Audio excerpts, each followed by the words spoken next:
മൈസൂരിലേക്ക് ഒരു ട്രിപ്പാണ്. എന്നാ അവിടെ എത്തിയിട്ട് കാണാല്ലേ.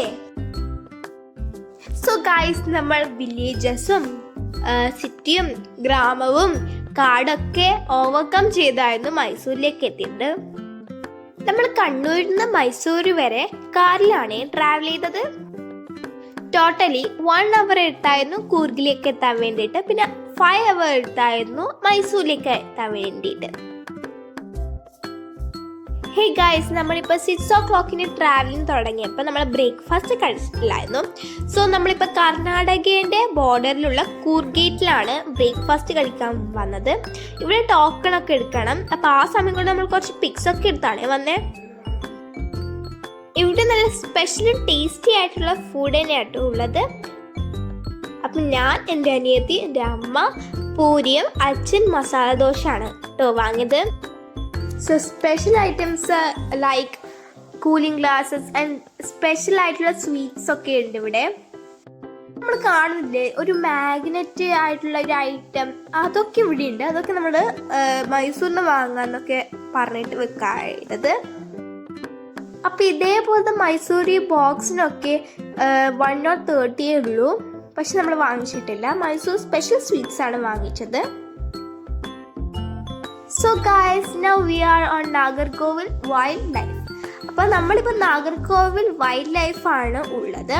അപ്പോൾ അതൊരു ഫോറസ്റ്റ് ആണ്. ഇവിടെ ടൈഗേഴ്സും എലിഫൻറ്റും ഒക്കെ ഉണ്ടാക്കും. ഇതൊരു ക്രോസിങ് ഏരിയ ആണ്. അപ്പം അതിനൊക്കെ കാണാമെന്ന് വിചാരിച്ചു നിന്നതാണ്. മങ്കിയും ബേർഡ്സും അല്ലാതെ വേറെ ഒന്നിനും കണ്ടിട്ടില്ല. ആ ചെറിയ വിഷമമുണ്ടായിരുന്നു. കഴിഞ്ഞ പ്രാവശ്യത്തെ കൂർഗയിലേക്കുള്ള വിധത്തിലും നമ്മൾ കണ്ടിട്ടില്ല. അപ്പം നമുക്ക് എന്നും നോക്കിയിരിക്കാം. എന്നും കുറേ കാടുകളൊക്കെ ഉണ്ടെന്ന് പറയുന്നുണ്ടായിരുന്നു. എന്തായാലും നമുക്ക് കുറച്ച് സമയം കഴിഞ്ഞിട്ട് നോക്കിയിരിക്കാം. എന്തെങ്കിലും ഉണ്ടെങ്കിലും കാണാം. സോ ഗൈസ്, ഈ കാട്ടിൽ രാത്രി 9 o'clock ശേഷം നമ്മൾ പ്രവേശിക്കാൻ വിടില്ല കേട്ടോ. അപ്പം ഇത്രയും എടുത്തിട്ടുണ്ടായിരുന്നുള്ളൂ. So guys, at last we had arrived on Karnataka. മൈസൂരിൽ നമ്മളിപ്പോൾ എത്തിയിട്ടുണ്ട്. ഇതൊക്കെ അവിടുത്തെ ഒരു ഗ്രാമമാണ്. അപ്പോൾ നമ്മൾ എത്തുമ്പോൾ ഒരു 1 o'clock ഒക്കെ ആയിട്ടുണ്ടായിരുന്നു. അപ്പോൾ നമ്മൾ ഫുഡ് കഴിക്കാൻ വേണ്ടിയിട്ട് ആശീർവാദ് ലോൺസിലാട്ടോ പോയത്. അവിടെ ബിരിയാണി ആയിരുന്നു നമ്മൾ കഴിച്ചത്. അടിപൊളി ബിരിയാണി തന്നെയായിരുന്നു. പക്ഷേ എനിക്ക് സാധാരണ ബിരിയാണീൻ്റെ അത്ര ടേസ്റ്റ് ഇല്ലാന്നേ ഉണ്ടായിരുന്നുള്ളൂ. സോ ഗൈസ്, ഇപ്പം കർണാടകയിൽ എത്തിയിട്ട് നമ്മൾ ആദ്യം തന്നെ പോകുന്നത് ശ്രീ ചാമരാജേന്ദ്ര സൂലോജിക്കൽ ഗാർഡനിലാണ്. മീൻസ് മൈസൂരു സൂ എന്ന് എല്ലാവരും പറയുന്നു. പണ്ടത്തെ രാജാവ് ഉണ്ടാക്കിയ ഒരു സൂ തന്നെയാണ് ഈ ഒരു മൈസൂരു സൂ. സോ ഗൈസ്, അപ്പോൾ ഞാൻ പറഞ്ഞു വൈകിപ്പിക്കുന്നില്ല, മൈസൂരു സൂവിൽ എത്തിയിട്ടുണ്ട്. ഇനി നമുക്ക് അതിൻ്റെ ഉള്ളിൽ വെച്ച് കാണാം. പിക്സ് ഒക്കെ എടുക്കാൻ പറ്റിയ സ്ഥലങ്ങളൊക്കെ ഉണ്ട്. ടിക്കറ്റ് എടുത്ത് കഴിഞ്ഞാൽ ഇതേപോലെ ഒരു വലിയ സ്റ്റെപ്പ് ഉണ്ട്. അതിൻ്റെ മേലെ ഒന്ന് കയറിപ്പോയ ഒരു ഫോറസ്റ്റ് പോലെയാണ് ഉള്ളത്. ഇതിൻ്റെ മേലെയാണ് നമ്മൾ ടിക്കറ്റ് കൊടുക്കേണ്ടത്. പിന്നെ 5 to 12 yearsന് 50 rupees, അഡൾട്ട്സിന് 100 rupees ആട്ടോ ടിക്കറ്റ് ഫീ. ഇവിടെ എൻ്റെ അനിയത്തിക്ക് എടുത്തിട്ടില്ല, എനിക്ക് എടുത്തായിരുന്നു.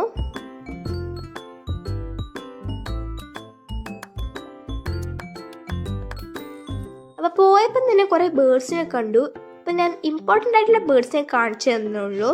അപ്പോൾ ഇതാണ് വൈറ്റ് പീക്കോക്ക്. നമ്മൾ പണ്ട് ഒമാനിന്നൊക്കെ പോയപ്പം വൈറ്റ് പീക്കോക്ക് അതിൻ്റെ പീലൊക്കെ വിടർത്തിയിരിക്കുന്നതൊക്കെ കണ്ടായിരുന്നു. പക്ഷെ ഇവിടെ നമ്മൾ കണ്ടിട്ടില്ല. ഇതിൻ്റെ ബ്ലൂവും കണ്ടായിരുന്നു. നല്ല ഭംഗിയുണ്ട് കാണാൻ വേണ്ടിയിട്ട്. ന്യൂൺ ടൈം ആയതുകൊണ്ട് എല്ലാവരും ലഞ്ച് കഴിച്ചിട്ട് അവിടെ സുഖമായിട്ടിരിക്കാണെന്ന് തോന്നുന്നു. അപ്പം അധികം ആരും അനങ്ങുന്നൊന്നും കാണുന്നില്ല. കുറേ ആൾക്കാർ എക്സസൈസൊക്കെ ചെയ്യുന്നതാണ്ടായിരുന്നു. ആദ്യമൊക്കെ പകുതിയും ബോറിംഗ് ആയിരുന്നു. ബിക്കോസ് ഇവിടെ ആദ്യം തന്നെ ബേർഡ്സൊക്കെ ഉള്ളത്. പിന്നെ അത് മാറിക്കിട്ടി. അപ്പം നമ്മൾ ഇതിനെ കാണാൻ വന്നായിരുന്നു. അധികം ആൾക്കാർ ഇതിനെ നോക്കി കാര്യം ചെയ്യുന്നുണ്ടായിരുന്നത് നമ്മുടെ സ്വന്തം പുലി. ഇതാ നമ്മൾ ലഞ്ച് കഴിച്ച് അങ്ങോട്ടേക്ക് ഇങ്ങോട്ടേക്ക് നടന്ന് എക്സസൈസ് ചെയ്യാൻ തോന്നുന്നു. ഇത് ഇങ്ങോട്ടേക്കൊന്നും വരുന്നില്ല, എന്താണെന്നറിയില്ല. നമ്മൾ കണ്ടിട്ട് പേടിയായിട്ടാണോ ഒന്നും അറിയില്ല. സാധാരണ അതിന് ഹ്യൂമനെയൊക്കെ കണ്ട് കടിച്ചിരുന്നാണ് ആഗ്രഹം, എന്താണെന്നറിയില്ല. പിന്നെ ഇതിൻ്റെ ഇംഗ്ലീഷ് എന്താണെന്നാ പറയാ അറിയോ? ലെപ്പാഡ് എന്നാണ് ഇതിൻ്റെ ഇംഗ്ലീഷ് നെയിം. അപ്പം ഓർത്തു വെച്ചോട്ടോ. ഇവിടെ വന്നപ്പോൾ കൂടുതൽ നേരം ഇതിനെ കണ്ടായിരുന്നു എഡിറ്റായിട്ട് നിന്നത്. അല്ലേ, ഇതിനെ അല്ലായിരുന്നു, നമ്മൾ ഗൊറില്ലേനെ കണ്ടായിരുന്നു എഡിറ്റായിട്ട് നിന്നത്. അപ്പം എന്തായാലും നമുക്ക് അടുത്തേലും മെല്ലനെ പോവാം അല്ലേ. അപ്പം കമാൺ. ഇതിന്റെ മേൽവർഗം ഇതിന്റെ തൊട്ടപ്പുറത്ത് തന്നെ ഉണ്ടായിരുന്നു. ഇതാ കടുവ വഞ്ച. ഇത് നന്നായിട്ട് എക്സസൈസ് ഒക്കെ ചെയ്യുന്നുണ്ടായിരുന്നു, അങ്ങോട്ടേക്ക് ഇങ്ങോട്ടേക്ക് നടന്നിട്ടൊക്കെ. ഇതിന് വലിയൊരു സ്വതന്ത്രമായ ഒരു സ്ഥലം തന്നെയാണ് ആൾക്കാർ കൊടുത്തിട്ടുള്ളത്. അതിൻ്റെ ബോഡി തന്നെ കണ്ടാൽ നമുക്ക് മനസ്സിലാവും എത്ര കിലോ ഉണ്ടാവും. പിന്നെ ഇതും അതിനെപ്പോലെ തന്നെ പകുതി നടന്നു പിന്നെ തിരിഞ്ഞു പോയി. അതായിരുന്നു ഇതിൻ്റെയും അവസ്ഥ. എന്താണെന്നറിയില്ല, ഭയങ്കര എക്സസൈസിങ് ആണ്. ഇതാ ഇതിൻ്റെ അവസ്ഥ ക്ലിയർ ആയിട്ട് കാണാം. ഇതാ കണ്ടില്ലേ, ഇപ്പം തിരിഞ്ഞു പോകുന്നത് നിങ്ങൾ കണ്ടോ? ഞാൻ പറഞ്ഞ റൈറ്റ് ഉണ്ടല്ലേ. ഇതും മെയിൽ വർഗം ഫീമെയിൽ വർഗം ഇതേപോലെ തന്നെ ചെയ്യുന്നുണ്ടായിരുന്നു. എന്താണെന്ന് അറിയില്ല. ലയനെ കണ്ടപ്പോൾ ഒരു കഥ മനസ്സിലാക്കിയത്, ഒരു കള്ളുകുടിയൻ ഈ ഒരു ലയൻ്റെ കൂടിലേക്ക് വീണപ്പോൾ ലയൻ അതിനെ കടിച്ച് തിന്നു. പിന്നെ പറഞ്ഞിട്ട് വലിയ കാര്യമില്ലല്ലോ, അത് കള്ളുകുടിയൻ്റെ മിസ്റ്റേക്കാണ്. ഇതിനെ കണ്ടായിരുന്നു നമ്മൾ കുറേ നേരം അമ്പരന്ന് നിന്നത്. ഇതാണ് ഗൊറില്ല. ആദ്യം കുറേ നേരം കിടക്കുന്നതായിരുന്നു ഉണ്ടായത്. പിന്നെ നമ്മൾ കുറേ ശല്യം ചെയ്ത് വിളിച്ച് അത് നടന്നു. ഇതിൻ്റെ ലഞ്ചാണെന്ന് തോന്നുന്നു ഫ്ലവേഴ്സ്. അപ്പം അത് ഫ്ലവേഴ്സൊക്കെ കടിച്ച് തിന്നൊക്കെ കണ്ടായിരുന്നു. സാധാരണ വീഡിയോസൊക്കെ നമ്മൾ ബായ് ബായ് ഒക്കെ പറയുമ്പോൾ ഭയങ്കര റിയാക്ട് ചെയ്യുന്നതൊക്കെ കാണാം. ബട്ട് ഇതിലങ്ങനെയൊന്നുമില്ല കേട്ടോ. ഒരു ബായ് പറയുമ്പം അത് ഇങ്ങോട്ടേക്ക് നോക്കി തിരിഞ്ഞ് ഫ്ലവേഴ്സ് കഴിക്കുകയും ചെയ്തിട്ടുണ്ടായിരുന്നു.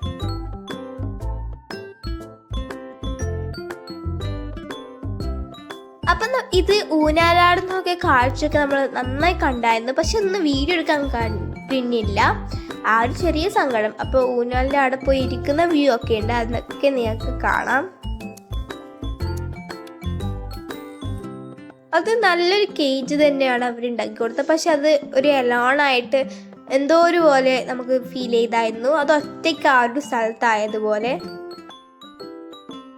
സത്യം പറഞ്ഞ ഒരു മനുഷ്യനെ പോലെ തന്നെയായിരുന്നു ഉണ്ടായിരുന്നത്. ഡ്രസ്സും കൂടി ഇട്ടാൽ അടിപൊളി ലുക്ക്.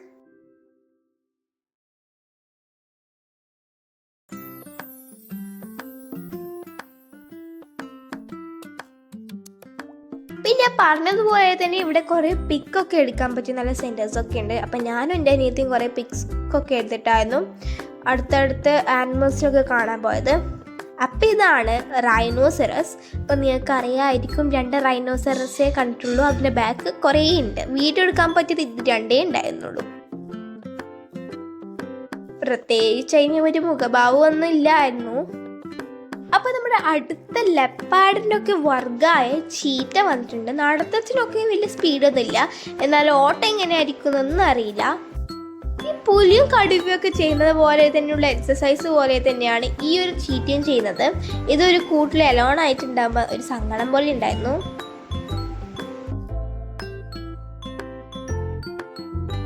അടുത്തതാണ് നിങ്ങൾ കാണേണ്ട ഒരു കളി. ഇതാണ് തൊട്ടാക്കാക്ക. നമ്മളൊരു ഒളിമ്പിക്സിന് ഈ ഒരു സീബ്രാസിനെ കൊണ്ടുവന്നാൽ അടിപൊളിയായിരിക്കും.